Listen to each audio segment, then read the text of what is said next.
Hey guys, what's up everyone? Welcome back to the channel. This is Shivam Dwivedi and you are watching Inspired Economics. आज है 16 सितंबर 2021 और आज हम discuss करने वाले द हिंदूज न्यूज़पेपर को। दोस्तों आज के न्यूज़पेपर में बहुत अच्छे आर्टिकल्स आए हैं। इवन इसका एडिटोरियल पार्ट तो उससे भी ज़्यादा मज़ेदार है और मैंने इसके रिगार्डिंग सारे के सारे नोट्स प्रिपेयर किए हैं जो कि आपको हमारे टेलीग्राम चैनल पर मिल जाएंगे, जिसका नाम है इकोनॉमिक्स ईजी है। यह नीचे मैंने लिंक दिया हुआ डिस्क्रिप्शन बॉक्स में, वहाँ से भी आप हमारे चैनल को ज्वाइन कर सकते हैं, जिसमें हम आपको नोट्स प्लस इसकी पीडीएफ फाइल, जो हिंदू न्यूज़पेपर की पीडीएफ फाइल होती है, वो दोनों चीज़ हम वहाँ पर प्रोवाइड करवा देते हैं। ठीक है, चलिए देखो सबसे पहले न्यूज़ ये आ रही है, life line of telcos as government offer 4 year moratorium on dues. देखो क्या है, अभी मैं आपको एक चीज़ बताता हूँ। ये बेसिकली जो पूरी न्यूज़ है ये बोला है कि टेलीकॉम सेक्टर के अंदर अब हमें रिफॉर्म करना है। जैसे आप जानते हैं कि जिस तरह से हमारी पॉपुलेशन बढ़ती जा रही है उस हिसाब से टेलीकॉम सेक्टर भी ग्रो अप होता जा रहा है, क्योंकि आज की डेट में अगर आप कोई बिजनेस भी कर रहे हो, इवन आप एज अ स्टूडेंट भी हो या एज अ पेंशनर भी हो, सैलरी क्लास लोग हो, बट आज की डेट में मोबाइल का तो हर इंसान यूज़ कर रहा है। तो टेलीकॉम सेक्टर आज की डेट में हमारे लिए एक बहुत ही इंपॉर्टेंट सेक्टर हो चुका है। अब इस टेलीकॉम सेक्टर में हमें रिफॉर्म करने के लिए कई चीज़ें देखनी पड़ती हैं। देखो बहुत सी चीज़ें ऐसी होती है जो हम अपने लेवल पे चीज़ों को सुधार सकते हैं, लेकिन जिन चीज़ों पे हमारा अपना कंट्रोल नहीं होता, लाइक जैसे कोई टेक्नोलॉजी अगर हमारे पास नहीं तो हम बाहर से क्या करेंगे, एफडीआई करके इंडिया में इन्वेस्टमेंट कराएंगे। इसी तरह से कई सारी ऐसी इन्वेस्टमेंट्स होती हैं जो बाहर के लोग अगर हमारे इंडिया में करते हैं तो इससे हमारा लेवल इंक्रीज हो जाता है। तो ऐसे में एफडीआई की लिमिट को बढ़ाना हमारे लिए बहुत ही इंपॉर्टेंट टूल हो जाता है। और यहाँ पर यही बात बोली गई है कि अब टेलीकॉम सेक्टर के अंदर जो पहले 49% की एफडीआई की कैप थी, अब उस कैप को बढ़ा के 100% कर दी गई है, और वो भी ऑटोमेटिक रूट के साथ। जी हाँ दोस्तों, यहाँ पर इस पूरे आर्टिकल के अंदर सबसे मेन चीज़ है कि एफडीआई क्या होती है, गवर्नमेंट ने किन किन चीज़ों पर कैप लगा रखी है, और इस कैप को उन्होंने पूरा 100% खोल दिया, उसके पीछे के क्या क्या रीज़न है, हम ये सारे के सारे रीज़न इसके अंदर जानेंगे। तो चलिए शुरू करते हैं। यहाँ पर सबसे पहले देखो आपको यहाँ पर मैं अपने नोट्स के थ्रू बताता हूँ यहाँ पर चीज़ें क्या हैं। देखो मैंने इसके लिए ना प्रॉपर नोट्स भी यहाँ पर लिखे हुए हैं। पहले तो आप ये देखो कि जो ये एफडीआई है और एफपीआई, इसमें डिफरेंस क्या होता है। जब आपको ये डिफरेंस पता होगा तो ये आर्टिकल आपके लिए बहुत ही आसान हो जाएगा और अंडरस्टैंडिंग हो जाएगी।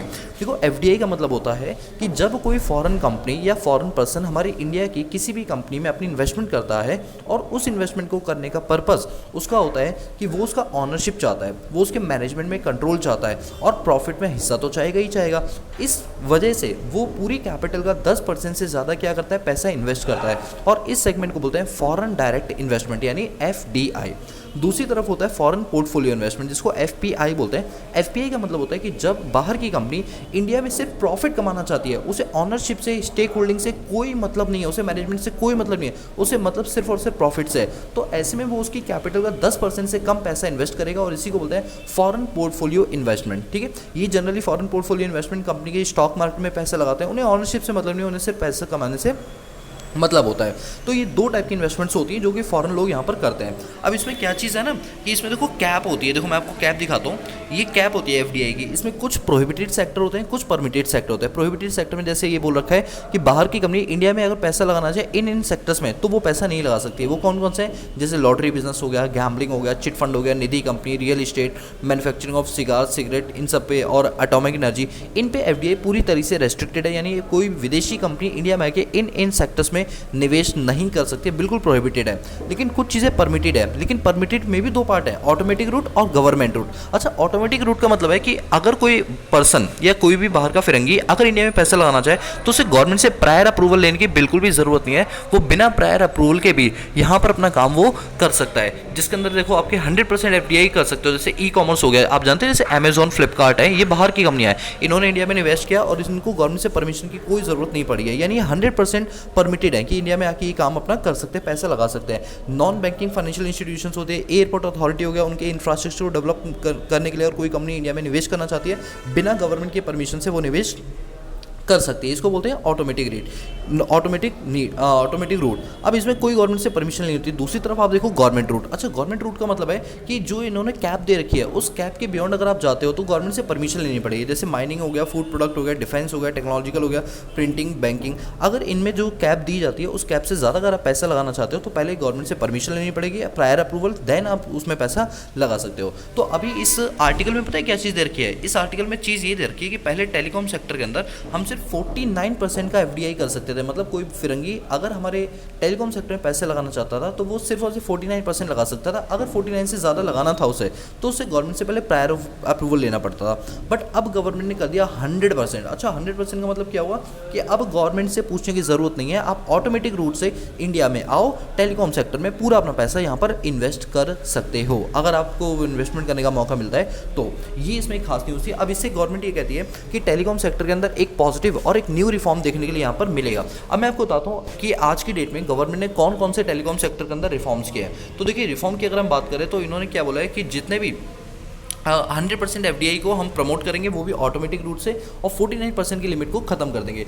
दूसरे इन्होंने बोला कि कस्टमर अगर मान लो कोई प्रीपेड से पोस्टपेड की ओर शिफ्ट होता है तो उससे जो केवाईसी करानी पड़ती है वो बार बार कराने की जरूरत नहीं है, सेम केवाईसी आपकी जो है पोस्टपेड के अंदर भी चल जाएगी। फिर उन्होंने कहा स्पेक्ट्रम ऑक्शन जो होते हैं वो नॉर्मली हर साल होता है फाइनेंशियल ईयर के लास्ट क्वार्टर में। आप जानते हो साल के अंदर 3-3 महीने के 4 क्वार्टर होते हैं, तो जो लास्ट का क्वार्टर होता है जनवरी, फरवरी, मार्च, इसमें स्पेक्ट्रम के क्या होता है, ऑक्शन होता है। अब आपके मन में क्वेश्चन आ रहा होगा कि सर हमने ये सुना तो है बट ये होता क्या, थोड़ा बता दोगे? अरे बिल्कुल बताऊंगा। स्पेक्ट्रम ऑक्शन का मतलब ये होता है कि जैसे आप जानते हैं जैसे हमारे GSAT-9 है, GSAT-10 है, GSAT-20 है, ये जितने भी सैटेलाइट्स हैं ये भेजी जाती हैं। अब इन सैटेलाइट के थ्रू क्या होता है, ये सैटेलाइट भेजने का जो काम है वो इसरो का है, इंडियन स्पेस रिसर्च ऑर्गेनाइजेशन का, जो कि गवर्नमेंट की यूनिट है। अब इनसे क्या होता है कि टाइप किया जाता है, जितनी भी कंपनियां हैं टेलीकॉम सेक्टर में वो उस सैटेलाइट की सुविधा लेना चाहती हैं, तो उस सुविधा के लिए उनको लाइसेंस लेना पड़ता है, जिसकी ऑक्शन वगैरह बिड होती है, जिसकी हाईएस्ट बिड होती है गवर्नमेंट उसको वो लाइसेंस दे देती है 1 साल के लिए। तो कहा गया ऑक्शन बिड में जो डिलेज होते थे वो अब नहीं होंगे, बल्कि साल के आखिरी क्वार्टर के अंदर ये जो ऑक्शंस का प्रक्रिया है ये शुरू हो जाएगा, जिससे कि नए फाइनेंशियल ईयर 1 अप्रैल से आप अपने काम को अच्छी तरीके से यहाँ पर कर पाओ। इसके बाद ये बोला है कि जो 5G स्पेक्ट्रम ऑक्शन वगैरह होते हैं इसमें जो भी प्रॉब्लम्स आती हैं उन प्रॉब्लम के और उन हर्डल्स को दूर करने की पूरी यहाँ पर कोशिश की जाएगी। तो आपको समझ आएगी कि बेसिकली आर्टिकल क्या बोलना चाहता है। अगर मैं पूरी कहानी की एक समरी बताऊँ तो ये आर्टिकल बता रहा है कि आने वाले टाइम के अंदर हम टेलीकॉम सेक्टर में 100% एफडीआई कर देंगे, जिससे कि उसका फ़ायदा प्रत्येक नागरिक को पहुंचे और उससे कहीं ज़्यादा ये फ़ायदा एक देशवासियों को पहुंचे। देश की जीडीपी का एक बहुत बड़ा कंट्रीब्यूशन टेलीकॉम सेक्टर से भी आता है। ठीक है, तो यहाँ पर ये बात थी। इसके बाद यहाँ पर एक छोटी सी चीज़ बोली गई है, incentive boost for auto drone manufacturer. अब यहाँ पर क्या है कि कैबिनेट ने यानी बुधवार को 26,058 करोड़ में 26,058 करोड़ की PLI स्कीम रखी है, प्रोडक्शन लिंक्ड इंसेंटिव स्कीम। दोस्तों ये बिजनेस सेक्शन के अंदर ये वाली न्यूज़ कवर होगी, बट फिर भी मैं चलो अभी आपको बता देता हूँ। बेसिकली PLI का मतलब क्या होता है, पहले आप ना PLI का मतलब समझोगे। जब तक आपको PLI का मतलब नहीं समझ में आएगा तब तक ये आर्टिकल आपके लिए इररिलेवेंट रहेगा। PLI का मतलब होता है गवर्नमेंट कहती है कुछ ऐसे सेक्टर्स हैं जिनमें ज़्यादा इन्वेस्टमेंट्स नहीं हो रही है और हम चाहते हैं कि उन सेक्टर्स में इन्वेस्टमेंट ज़्यादा हो, बल्कि फॉरेन इन्वेस्टमेंट भी हो और इंडियंस भी उसमें इन्वेस्ट करें। तो इसको इनकरेज करने के लिए उन्होंने क्या किया, कई टाइप की सब्सिडीज़ देनी शुरू की हैं, चाहे वो इनकम टैक्स में हो, चाहे वो रिबेट के थ्रू हो, चाहे किसी भी चीज़ के थ्रू हो, तो उनमें सब्सिडीज़ दी जाती हैं। अब उन सब्सिडीज़ के लिए गवर्नमेंट ने क्या किया, फंड एलोकेट किया है। कितने रुपए का? 26,058 करोड़ रुपीज़ का फंड एलोकेट किया है, जिसके अंतर्गत जितने भी PLI स्कीम्स हैं अगर उसमें कोई पैसा कॉन्ट्रीब्यूट करता है तो गवर्नमेंट की तरफ से उसे सब्सिडी दी जाएगी, और उसके लिए गवर्नमेंट ने अपने आप जो फंड है वो रेज कर लिया है। कितने रुपए का? 26,058 करोड़ का। इसको मैं अभी बिजनेस सेक्शन में भी कवर करूंगा। ठीक है, इसके राइट हैंड साइड एक और न्यूज़ आपको देखने के लिए मिलेगी, Supreme Court gives centre 2 week to fill all tribunal vacancies. अब आपको पता होगा कि जो हमारे चीफ जस्टिस हैं NV रमना, इन्होंने काफ़ी टाइम से ये फोकस कर रहे हैं, जैसे सुप्रीम कोर्ट हो गया, हाई कोर्ट हो गया, इनमें जो जजेस की वैकेंसीज है उनको जल्दी से फिल किया जाए, ताकि जो पेंडिंग केसेस हैं उनका निपटारा हम एक अच्छे लेवल पे और जल्दी से जल्दी कर पाएँ। अब यहाँ पर एक चीज़ आ रही है, ट्रिब्यूनल वर्ड। इन्होंने कहा ट्रिब्यूनल के अंदर जो वैकेंसीज खाली पड़ी है उनको जल्दी से फिलअप करना चाहिए। Now the point is sir what do you mean by tribunal? आखिर ट्रिब्यूनल हमने supreme court, high court, district court तो पढ़ा है, बट ये ट्रिब्यूनल क्या होती है? तो मैं आपको बता दूं, ट्रिब्यूनल भी एक कोर्ट होता है जो कि स्पेसिफिकली किसी काम के लिए खोली जाती है। जैसे आप सोच के देखो, अगर कोई रेप केस है या कोई कंपनी का केस है या कोई इनकम टैक्स का केस है, अगर ये तीनों केस सुप्रीम कोर्ट में जाएंगे तो क्या सुप्रीम कोर्ट की प्रोफिशिएंसी बनी रहेगी? भाई साहब इतने मल्टीपल केस जाएंगे तो मल्टीपल, भाई एक एडवोकेट की एक लिमिटेशन है ना कि वो पर्टिकुलरली यही वाला केस उठाता होगा। तो ऐसे में सुप्रीम कोर्ट ने अपने बर्डन को कम करने के लिए, ताकि निपटारा केस का जल्दी हो पाए, तारीख पे तारीख ना मिले, तो उन्होंने क्या किया, कुछ स्पेसिफिक सेक्टर के लिए अलग से कोर्ट बना दी और उन कोर्ट का नाम दिया गया ट्रिब्यूनल। जैसे मान लो इनकम टैक्स की बात करते हैं, किसी का केस इनकम टैक्स में लग गया तो ऐसा नहीं वो सुप्रीम कोर्ट जाएगा, वो इनकम टैक्स अपीलेट अथॉरिटी के पास जाएगा। इसी तरह कंपनी के रिगार्डिंग अगर कुछ होगा तो वो NCLT के पास जाएगा, नेशनल कंपनी लॉ ट्रिब्यूनल के पास जाएगा, उसका निपटारा वहां पर। ये सुप्रीम कोर्ट के ही लेवल की होती है, बस सुप्रीम कोर्ट ने स्पेसिफिकली वो चीज़ें कुछ पर्टिकुलरली कोर्ट को दे दी गई हैं और इसी को बोलते हैं ट्रिब्यूनल। चलो एक काम करते हैं, मैं आपको इसके रिगार्डिंग ना नोट्स बताता हूँ, तो नोट्स में से आपको ज़्यादा अच्छे से समझ आएगा। तो एनसीईआरटी के लिए मैंने यहाँ पर नोट्स बना रखे हैं, वेट दोस्तों, और ये सारे नोट्स आपको मिल जाएंगे हमारे टेलीग्राम चैनल पे, तो टेंशन बिल्कुल भी मत लेना, ठीक है। चलो ये रहा ट्रिब्यूनल, ये आपके जीएस पेपर नंबर 2 के हिसाब से बहुत ज़्यादा इंपॉर्टेंट है, जिसमें जुडिशरी की बात बोली जाएगी। तो ट्रिब्यूनल क्या होती है, ये क्वासी जुडिशरी बॉडीज़ होती हैं। क्वासी मतलब ये पूरी तरह से जुडिशरी नहीं होती, बट हाँ आधे आधे अधिकार इनको यहाँ पर दिए जाते हैं। अब ये जो ट्रिब्यूनल है, इसका जो मतलब होता है वो बेसिकली मतलब ये होता है वैसे कि जो मिनी कोर्ट्स होती हैं, कि कोर्ट से पहले अगर कोई डिसीजन देना चाहे तो यहाँ पर ट्रिब्यूनल वो डिसीजन यहाँ पर दे सकते हैं, ठीक है। ट्रिब्यूनल का अब यहाँ पर देखना, मैं आपको सबसे पहले मेन चीज़ पढ़ाता हूँ कि ट्रिब्यूनल की हमें ज़रूरत क्यों पड़ी। देखो क्या होते हैं कि जब अलग अलग टाइप की कोर्ट आप बना देते हो, तो ऐसे में जो मेन कोर्ट होती है जैसे सुप्रीम कोर्ट है, उसके ऊपर जो पेंडिंग केसेस चल रहे हैं वो केसेस की संख्या थोड़ी कम हो जाती है, जिसकी वजह से इनका जो काम करने का तरीका है वो और ज़्यादा इंप्रूव हो जाता है। ये जल्दी जल्दी केस की सुनवाई वगैरह कर लेते हैं। तो बेसिकली अगर हम पर्टिकुलरली जैसे कोई लॉयर है, वो ये बोलता है मुझे इनकम टैक्स में अच्छी खासी नॉलेज है, तो उसको एनसीईआरटी का जज बना दिया जाएगा या एनसीईआरटी का लॉयर बना दिया जाएगा, तो बेसिकली उसी केस को डील करेगा। तो जब प्रोफिशिएंसी आ जाती है लॉयर्स के अंदर, तो वो क्या करते हैं कि केस का निपटारा थोड़ा जल्दी से कर देते हैं। तो इस वजह से जो वर्कलोड है ना सुप्रीम कोर्ट का, वो क्या हो जाता है, रिड्यूस हो जाता है। इसी वजह से ये हमारी जुडिशियल सिस्टम के अंदर या जस्टिस मैकेनिज्म के अंदर एक बहुत ही इंपॉर्टेंट रोल प्ले करती है।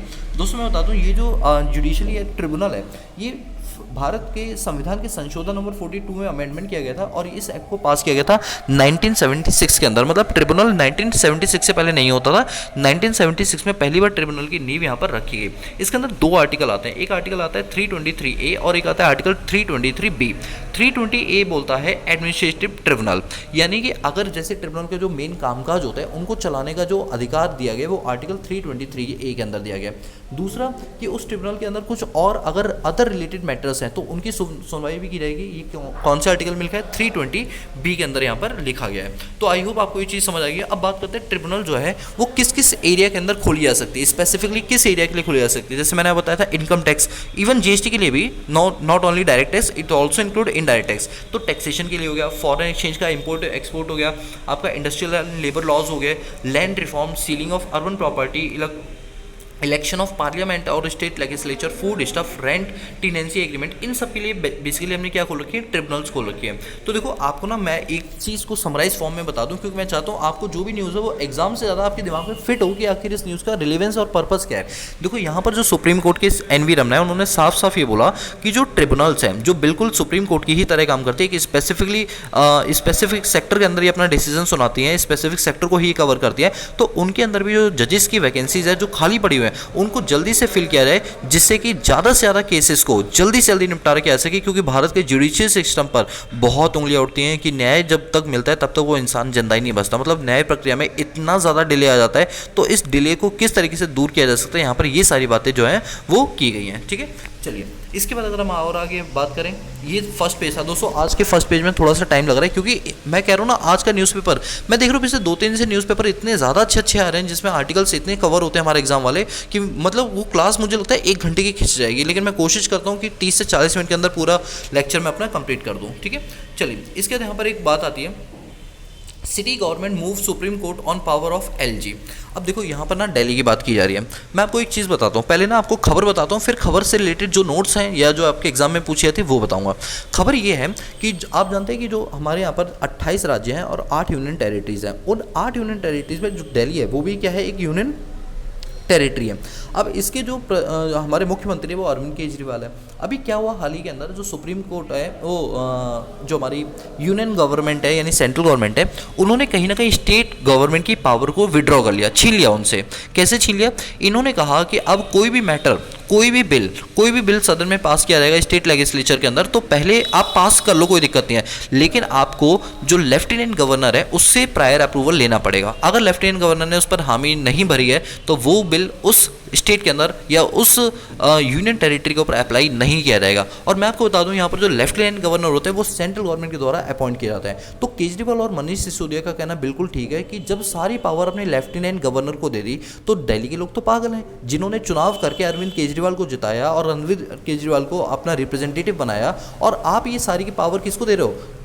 एलजी को दे रहे हो, लेफ्टिनेंट गवर्नर को दे रहे हो, जो कि सेंट्रल गवर्नमेंट के द्वारा अपॉइंट किया जा रहा है, तो अल्टीमेटली सेंट्रल गवर्नमेंट ही तो दिल्ली को चला रही है, फिर हमारा रूल ही क्या है, फिर चुनाव ही क्यों करवाते हो? बात बिल्कुल सही है। अभी हाल ही के अंदर क्या हुआ, इसमें पिछले 6 महीने पहले यहाँ पर अमेंडमेंट किया गया था, जो एनसीएलटी लॉ है ना हमारा, एनसीएलटी नहीं बोलना चाहिए बल्कि जीएनसीटीडी एक्ट बोलना चाहिए, इसके अंदर अमेंडमेंट किया गया। और इस बात को लेकर अरविंद केजरीवाल और जो हमारी स्टेट गवर्नमेंट है, यानी जो दिल्ली की गवर्नमेंट है यूनियन टेरिटरी की, ये बहुत ज़्यादा खफा है इस बात को लेकर कि हमसे हमारी पावर छीनी जा रही है। तो हमारा रोल ही क्या है? मतलब हम कोई भी लॉ पास करेंगे, पहले हम अपना पास करवा लेंगे और बाद में फिर आखिरी में परमिशन हमें लेफ्टिनेंट गवर्नर से मांगनी पड़ेगी, जो कि सेंट्रल गवर्नमेंट के द्वारा अपॉइंट की गई। तो अल्टीमेटली वो चीज़ों को मना ही कर देगा, क्योंकि उससे पता है कि अगर दिल्ली वाले काम अच्छा करेंगे तो दिल्ली में स्टेट गवर्नमेंट का नाम हो जाएगा, सेंट्रल गवर्नमेंट का नाम खराब हो जाएगा। तो बात बिल्कुल सही है। इस बात को लेकर केजरीवाल ने सुप्रीम कोर्ट में याचिका दायर की है और कहा है कि इस बात पर सुनवाई करो और जो हमारी पावर है वो हमें दी जाए, और ये पावर जो अमेंडमेंट करके जो ये पावर लेफ्टिनेंट गवर्नर को दिया है वो उनसे वापस लेके हमको ये हमारी पावर दी जाए। मैं तो पूरे अरविंद केजरीवाल के इसमें फेवर में हूँ, ऐसा नहीं कि मैं किसी पॉलिटिकल पार्टी से इन्फ्लुएंस हूँ,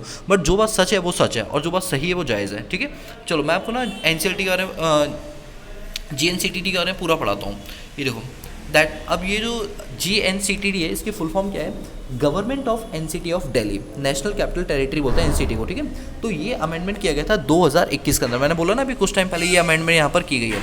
ये आपके इंडियन पॉलिटी के हिसाब से, यानी जीएस पेपर नंबर 2 के हिसाब से बहुत ही ज़्यादा इंपॉर्टेंट है। अब यहाँ पर क्या बोलिए, ये न्यूज़ क्या है? न्यूज़ ये है कि जब से जीएनसीटी यानी government of national capital territory के अंदर एक अमेंडमेंट किया गया 2021 के अंदर, जिसमें जो पावर है, जो प्राइमरी पावर है, जो सुप्रीम पावर है, वो किसको दे दी गई? लेफ्टिनेंट गवर्नर को दे दी गई। इस बात को लेकर बहुत सारे इश्यूज उठने शुरू हो गए। अब ये क्या है, ये पावर किन किन सेक्शंस के थ्रू दी गई? सेक्शन नंबर 21, 24, 33, 44 ऑफ 1991 एक्ट, जो ये गवर्नमेंट ऑफ एनसीटी एक्ट है ना, इसके तहत सेक्शन नंबर 21, 24, 23 और 44 में कुछ संशोधन किए गए, यानी कुछ अमेंडमेंट की गई, और ये सारी पावर हमने किसको दे दी? सुप्रीम पावर किसको दे दी? हमने अपने गवर्नर को दे दी। अब यहाँ पर बात ये उठती है, जो गवर्नमेंट है ना, मैं आपको बताता हूँ कि जो थोड़ा सा 1 मिनट रुको, मैं आपको मेन चीज़ पढ़ाता हूँ तो आपको ना ज़्यादा अच्छे से समझ आएगा।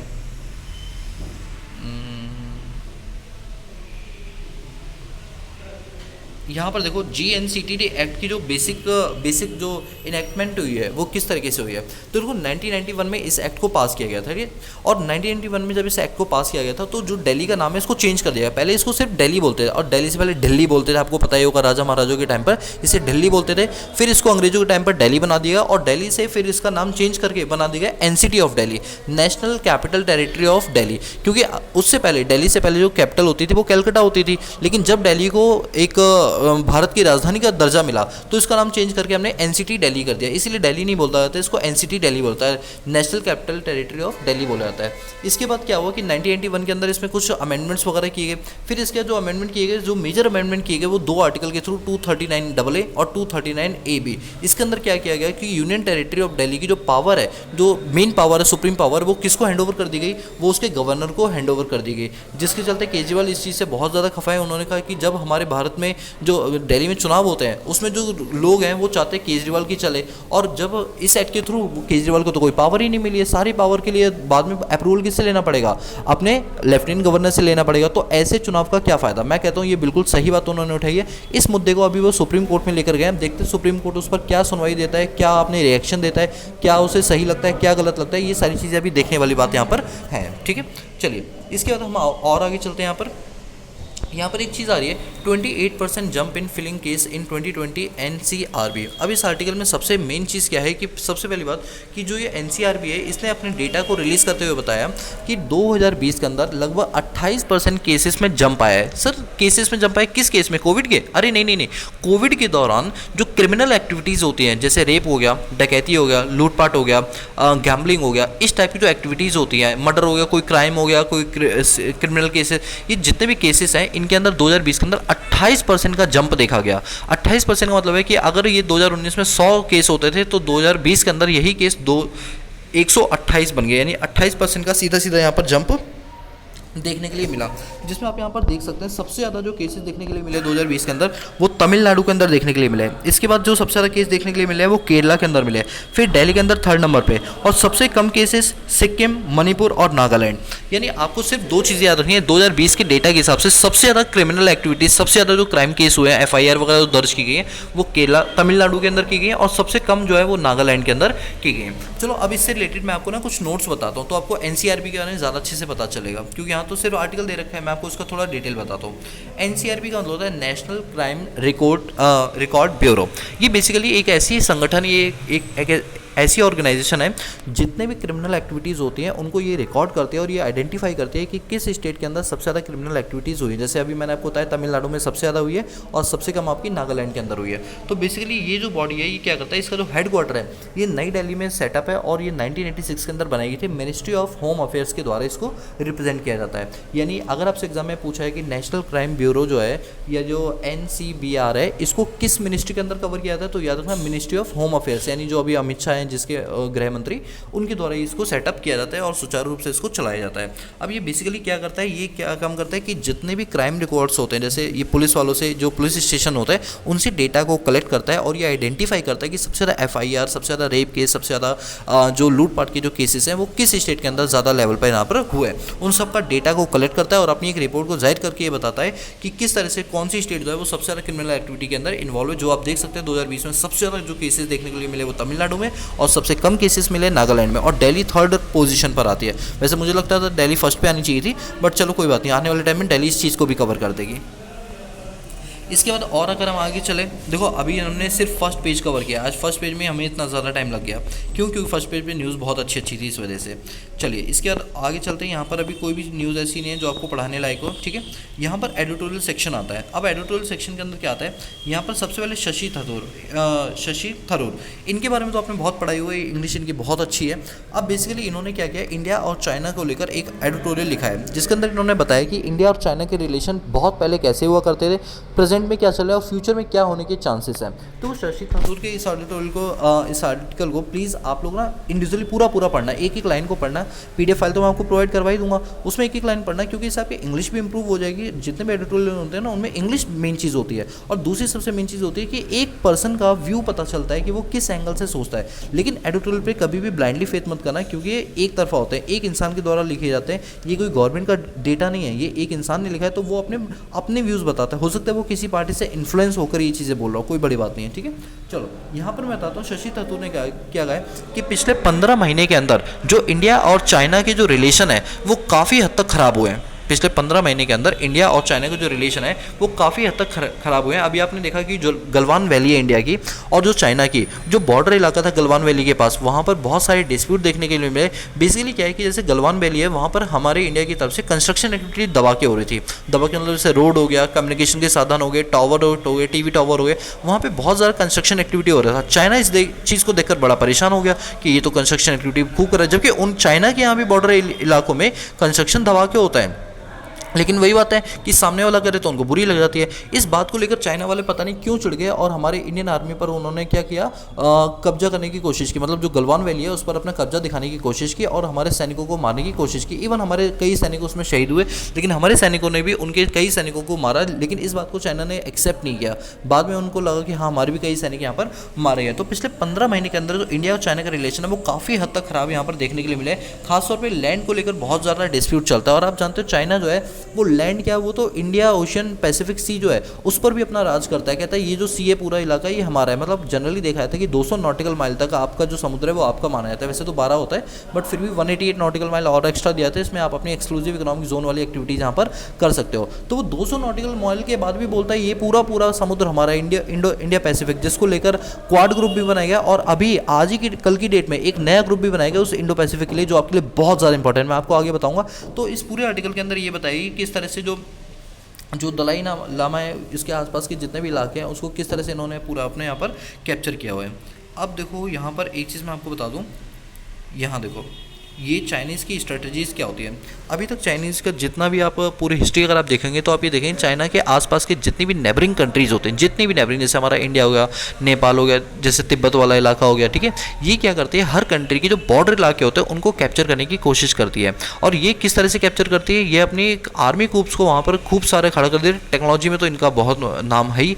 तो इस तरीके से वहाँ पर ये कैप्चर करने की कोशिश करती है। और इंडिया में इन्होंने जब कैप्चर करने की कोशिश की तो इंडिया वालों ने उसका मुँह तोड़ जवाब दिया, जिसके चलते कई कई सारे सैनिक हमारे भी शहीद हुए और उनके भी शहीद हुए। तो यहाँ पर चाइना को लेकर बहुत कॉन्ट्रोवर्शियल बातें बोली जाती हैं और पिछले 15 महीने के अंदर वाकई में जो रिलेशंस है वो चाइना के और इंडिया के काफ़ी ज़्यादा जो है ख़राब देखने के लिए यहाँ पर मिले हैं। ठीक है, तो इस पूरे आर्टिकल को आप अपने लेवल पे पढ़ सकते हैं। जितना पार्ट इसमें इंपॉर्टेंट था वो मैंने आपको यहाँ पर कवर अप करवा दिया। ठीक है, इसके बाद यहाँ पर एक चीज़ आ रही है transit easing, cutting fuel taxes in a sure short way to address a major component of price pressure।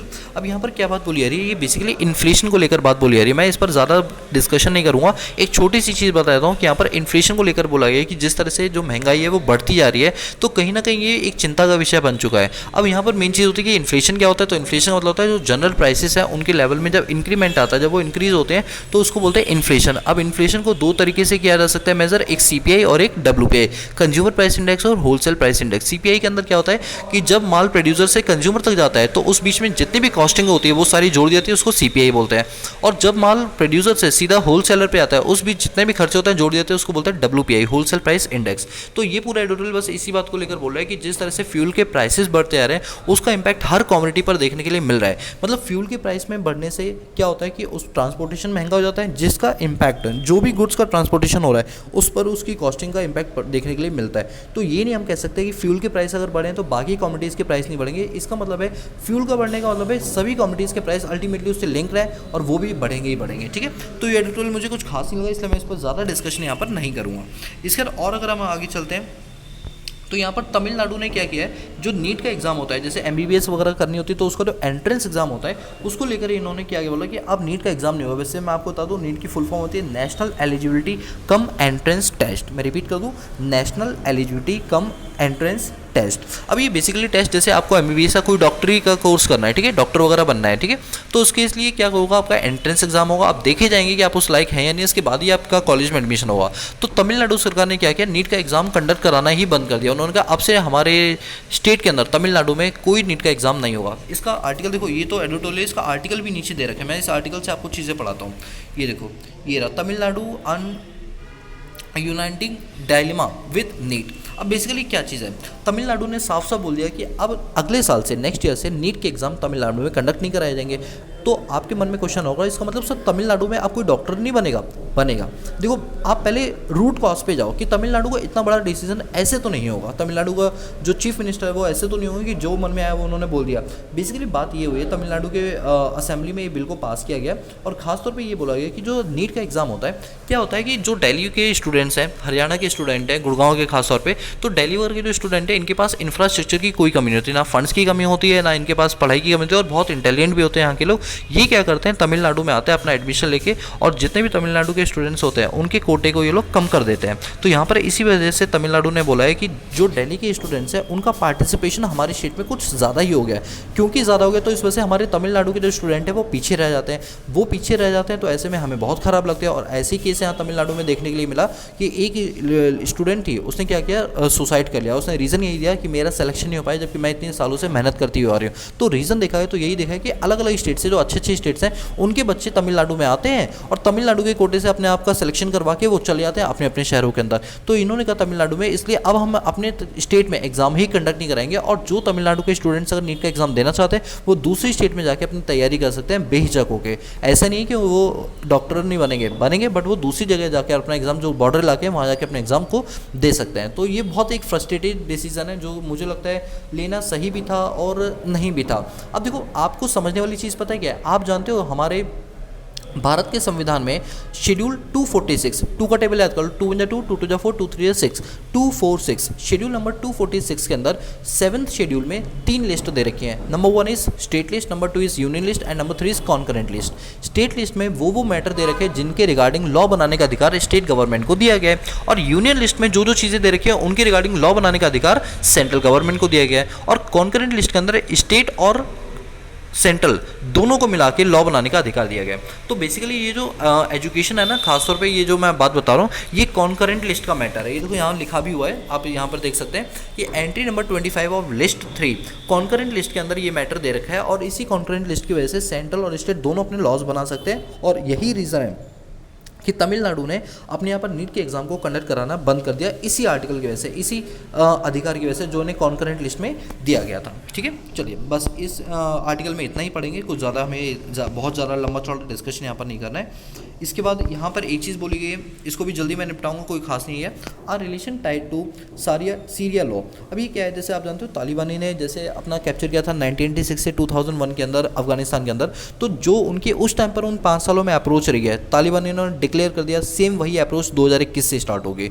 मतलब जिस अप्रोच पर वो पहले काम कर रहे थे आज से 20 साल पहले, उसी अप्रोच को ये आगे फॉलोअप करते चलेंगे, जिसके अंदर जो महिलाएं हैं उनको ना तो पढ़ने की आज़ादी होगी ना ही पढ़ाने की आज़ादी होगी। महिलाओं को घर पर रहने का हिदायत दी गई, कहीं ये जॉब नहीं कर सकती, और अगर ये बाहर पब्लिक में निकलेंगी भी तो इनको पूरा नकाब वगैरह वो पहन कर ही निकलना पड़ेगा। यानी बेसिकली जो इनका सिस्टम पहले चलता था, जो फिलॉसफी इनकी पहले चलती थी, सेम फिलॉसफी को ये क्या करने वाले हैं, अपने पास कंटिन्यू करने वाले हैं। ठीक है, इन्होंने साफ डिक्लेयर कर दिया। लेकिन स्टार्टिंग के अंदर अभी तालिबानी का कब्जा हुआ था, अभी जैसे 15 अगस्त से लेकर आप लगा लो 31 अगस्त के बीच में जो भी इन्होंने अपनी स्टेटमेंट दी उनमें इन्होंने कहा था कि हम महिलाओं को प्रमोट करना चाहते हैं, वुमेन एम्पावरमेंट पे काम करेंगे, महिलाएं भी स्कूल में पढ़ाना चाहे तो पढ़ सकती हैं, लड़कियां भी पढ़ना चाहे तो पढ़ सकती हैं। बट अब इनकी स्टेटमेंट, मैंने आपको उस टाइम भी बोला था, इनकी कथनी और करनी में, बोलना और करने में बहुत फर्क होता है। ये अपनी बोली चीज़ को तो कभी भी नहीं करते, और सेम अब वही देखने के लिए मिला है। अब इन्होंने ऑफिशियली भी डिक्लेयर कर दिया, अपनी जो पूरी कैबिनेट 32 लोगों की कैबिनेट है उसके अंदर इन्होंने बोल दिया कि अब हम महिलाओं को बिल्कुल भी पार्टिसिपेट करने का मौका नहीं देंगे, इवन जॉब भी नहीं करने देंगे, ना उनको पढ़ने का मौका देंगे। जो हमारे धर्म में लिखा है महिलाओं का काम सिर्फ बच्चा पैदा करने के लिए होता है, उसी धर्म को, उसी फिलॉसफी को हम आगे कंटिन्यू करते हुए चलेंगे, जो कि कहीं ना कहीं एक मानव अधिकार का उल्लंघन किया जा रहा है पूरी तरीके से। मैं तो बोलूँगा कि जो एक ह्यूमन राइट्स होते हैं उसका फुल्ली वायलेशन यहाँ पर देखने के लिए खास तौर पे आप मिलेगा। ठीक है, चलिए इसके बाद और अगर हम आगे चलें यहाँ पर, तो ये तो बेसिकली वही है कि क्राइम की जो पेंडेमिक है वो हर साल जैसे हमारे यहाँ पर बढ़ती जा रही है।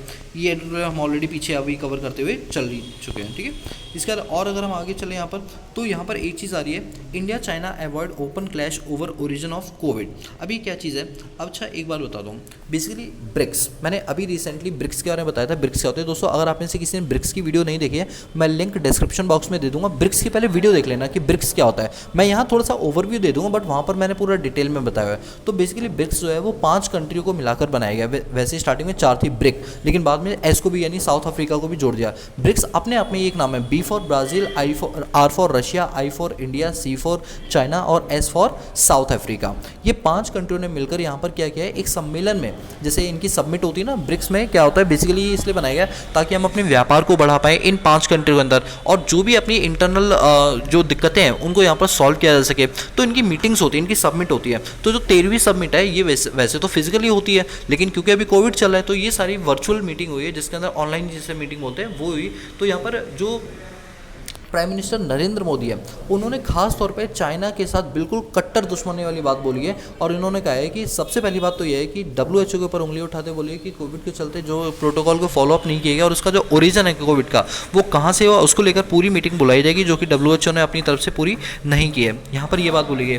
तो इन्होंने साफ साफ अपोजिशन पार्टी को, मतलब चाइनीज़ के जो प्रेसिडेंट है उनको साफ साफ बोला है कि अगर आप इस चीज़ को कंडक्ट नहीं कराओगे कि WHO ने, जैसे WHO का देखो अभी ना WHO के ऊपर उंगलियाँ उठ रही है। क्यों?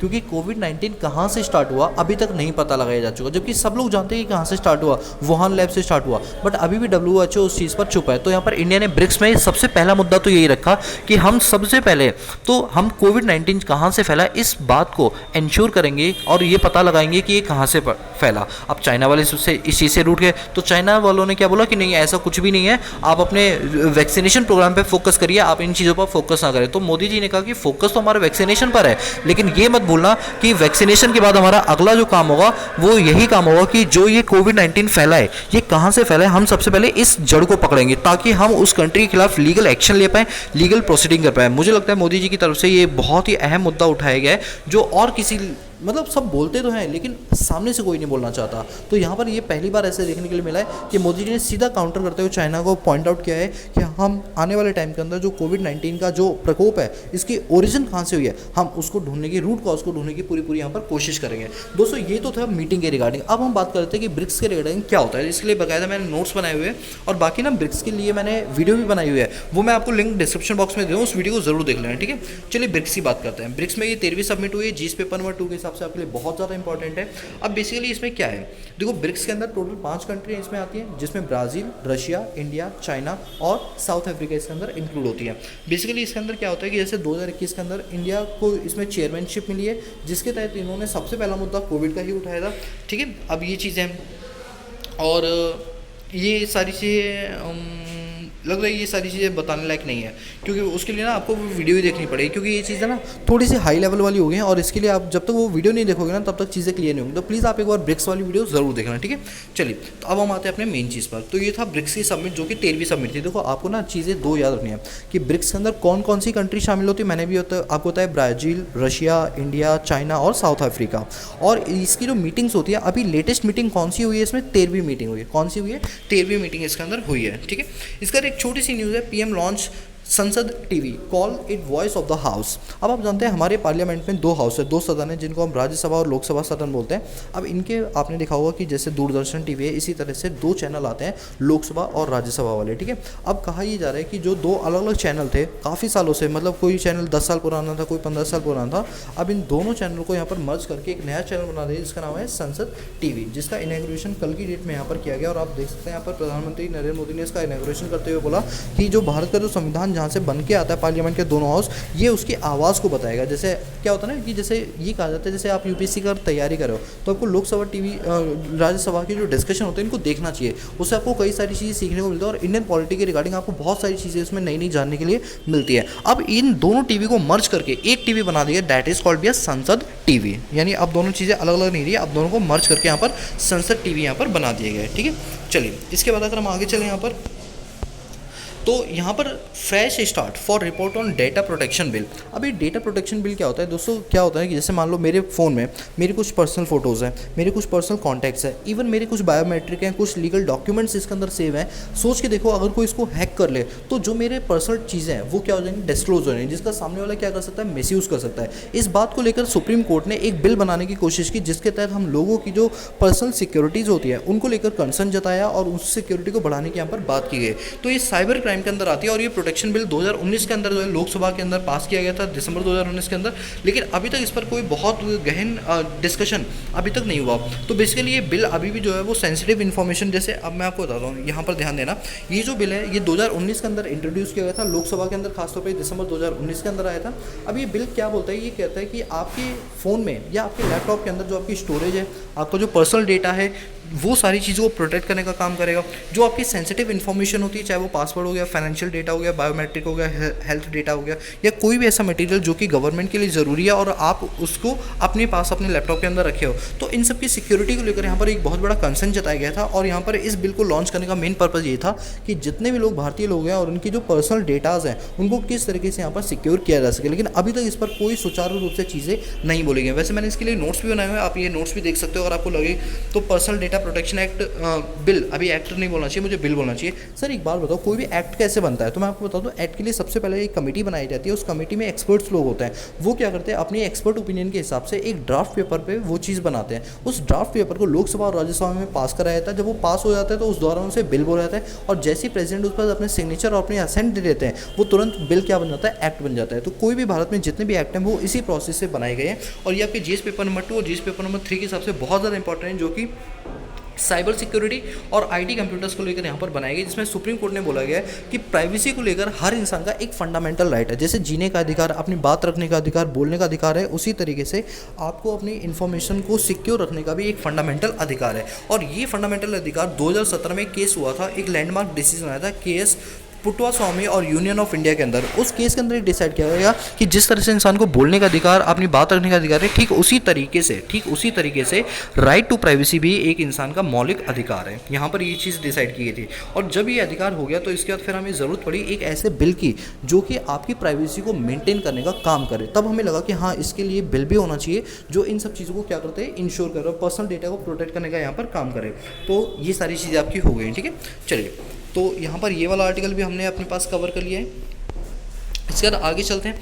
अब मुझे लगता है हमें बिजनेस सेक्शन की ओर उतरना पड़ेगा। मैंने आपको बताया था पीएलआई स्कीम के बारे में। तो बेसिकली पीएलआई स्कीम वही चीज़ होती है कि गवर्नमेंट चाहती है कि कुछ सेक्टर्स ऐसे हैं जो वीक सेक्शन चल रहे हैं, उन सेक्टर्स को प्रमोट करने के लिए, उनकी मैन्युफैक्चरिंग यूनिट को बढ़ाने के लिए गवर्नमेंट ने कहा अगर आप इन जगहों पर अपनी इन्वेस्टमेंट करो, चाहे एफडीआई करो, चाहे खुद की इन्वेस्टमेंट करो, हम आपको कुछ इंसेंटिव देंगे। और उस इंसेंटिव के लिए गवर्नमेंट ने अपना एक फंड क्रिएट किया जो कि 26,58 करोड़ रुपए का। इस स्कीम के तहत जो ऑटो कंपोनेंट को भी यहाँ पर कवर किया जाएगा। बेसिकली इसमें छोटे छोटे कंपोनेंट है, ऐसे नहीं बड़ी बड़ी इंडस्ट्रीज, जैसे मान लो एक कार को बनाने के लिए टायर और उनके बोल्ट्स की जरूरत होती है, तो यहाँ पर उन चीज़ों को लेकर कंसर्न दिखाया कि जो एमएसएमई सेक्टर है उनको किस तरह से प्रमोट यहाँ पर किया जा सकता है। तो बेसिकली पीएलआई स्कीम छोटी छोटी इंडस्ट्रीज़ के लिए बनाया गया है, ठीक है। चलिए, और यहाँ पर एक न्यूज़ आ रही है कि टाटा ग्रुप जो है वो अपनी फाइनेंशियल बिड जो है वो सबमिट करेगी। देखो, आप जानते हो कि आजकल गवर्नमेंट जो है वो प्राइवेटाइजेशन पे कुछ ज़्यादा ही फोकस कर रही है, चाहे वो रेलवेज हो। अभी जब से ये हमारे यहाँ पर कोविड-19 की सिचुएशन आई है, तब से गवर्नमेंट को ऐसा लगने लगा कि फाइनेंशियल क्राइसिस कुछ ज़्यादा ही बढ़ गई है इंडिया के अंदर।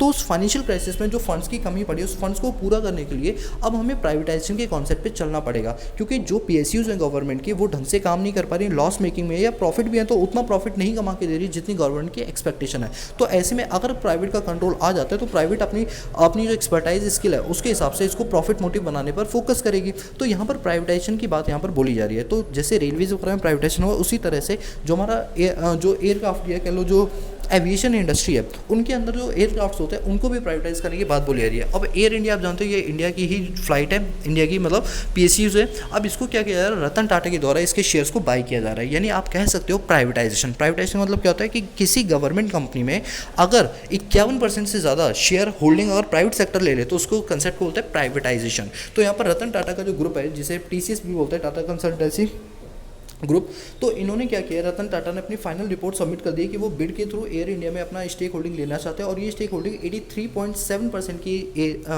एयर इंडिया में अपनी स्टेक होल्डिंग लेना चाहते हैं। बेसिकली ये आर्टिकल पता है किस पर फोकस करता है, दैट इज प्राइवेटाइजेशन, कि किस तरह से गवर्नमेंट अपनी चीज़ों को बेचकर प्राइवेट सेक्टर को वो चीज़ें दे रही है, and this concept is called privatisation, ठीक है।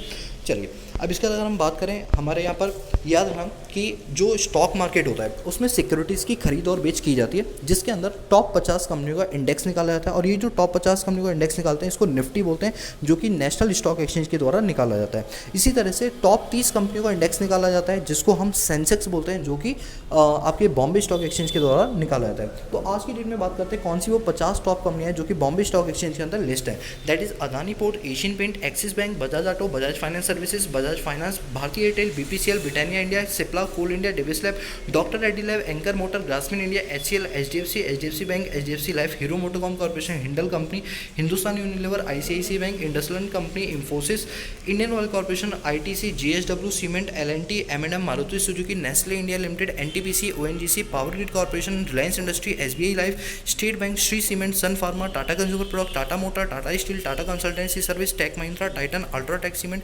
यूपीएल और विप्रो। ये 50 कंपनियां हैं जिनके शेयर का एवरेज प्राइस निकाल के हम क्या निकाल देते हैं, निफ्टी निकाल देते हैं। और अगर मैं बात करूं आज की डेट में हमारे यहाँ पर यूएस डॉलर का बाइंग रेट अलग है और सेलिंग रेट अलग है। याद रखना टॉप 5 करेंसीज को आपको याद रखना पड़ेगा, that is dollar, euro, British pound, Japanese yen और चाइनीज युआन। क्योंकि जब भी आईएमएफ किसी को लोन देती है तो वो एसडीआर में देती है। एसडीआर मतलब होता है स्पेशल ड्राइंग राइट, जिसके अंदर टॉप 5 करेंसीज को इंक्लूड किया जाता है। वो टॉप 5 करेंसी कौन सी होती है, US dollar, euro, British pound, Japanese और चाइनीज युआन, ठीक है। तो दोस्तों आज के हिंदू न्यूज़पेपर एडिटोरियल में इतना ही रखते हैं, बाकी मिलते हैं नेक्स्ट क्लास में। So guys, if you like the video, give a big thumbs up and subscribe the channel and press the bell icon so that you notify all the time when I post new video on this YouTube channel। बाकी मिलते हैं next class में, तब तक के लिए peace out.